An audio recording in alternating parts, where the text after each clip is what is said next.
পোড়াইতে বলছি কি আর আগুন দিছে কই। সাবেক মেয়র ফজলে নূর তাপস এবং শেখ হাসিনার কথোপকথনের অডিও ক্লিপে শোনা যায় এমন কথা।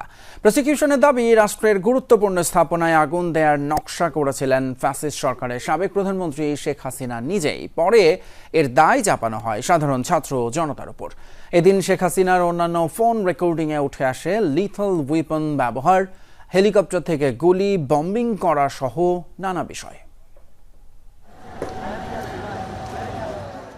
জুলাই আন্দোলনে আগুনে ক্ষতিগ্রস্ত হয় সেতু ভবন, মেট্রো রেল সহ নানা সরকারি স্থাপনা। তবে শেখ হাসিনার সঙ্গে মেয়র তাপসের এক ফোনালাপে পরিষ্কার হয় এর পেছনে ছিল আত্মঘাতী চক্রান্ত। আমি বলছি যা যা পোড়াতে আমাদের সেতু ভবন পোড়াইছে, টিআরসি বন্ধ করে দিচ্ছে, পোড়াই দিচ্ছে, বিটিভি পোড়াই দিচ্ছে। বুধবার কারিগরি ত্রুটি সারিয়ে বেলা 1টার দিকে শুরু হয় শেখ হাসিনার বিরুদ্ধে তদন্তকারী কর্মকর্তার সাক্ষ্য গ্রহণ। জবানবন্দিতে বিশেষ প্রসিকিউটর জানান, national telecommunication monitoring centre NTMC থেকে 69টি কল রেকর্ড ও 3টি নম্বরের সিডিআর সংগ্রহ করেছেন তিনি। আদালতে শোনানো হয় শেখ হাসিনার সঙ্গে ফজলে নূর তাপস, মাকসুদ কামাল ও হাসানুল হক ইনুর কথোপকথনের অডিও ক্লিপ। যে সত্যিটা পাঠানো হচ্ছে, হেলিকপ্টার দিয়ে সোজা বম্বিং করা হবে।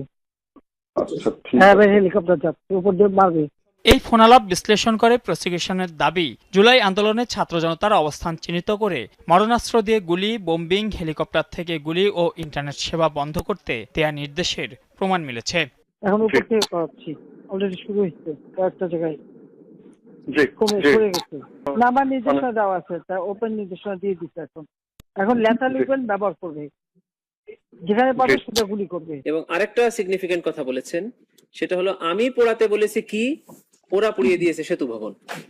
প্রসিকিউশনের দাবি, জঙ্গি দমনের মতোই আরেকটি ব্যাপক মাত্রার গণহত্যার পরিকল্পনা করেছিলেন শেখ হাসিনা। আন্দোলন দমন করতে পারলেই সকল আন্দোলনকারীকে জেলে ভরা এবং সংগঠকদের ফাঁসিতে ঝোলানোর ছক কষাচ্ছিল। এরপরে সবথেকে যেটা গুরুত্বপূর্ণ উনি যেটা বলেছেন সেটা হচ্ছে যে আন্দোলনের কিন্তু দুটো ভাগ করেছেন।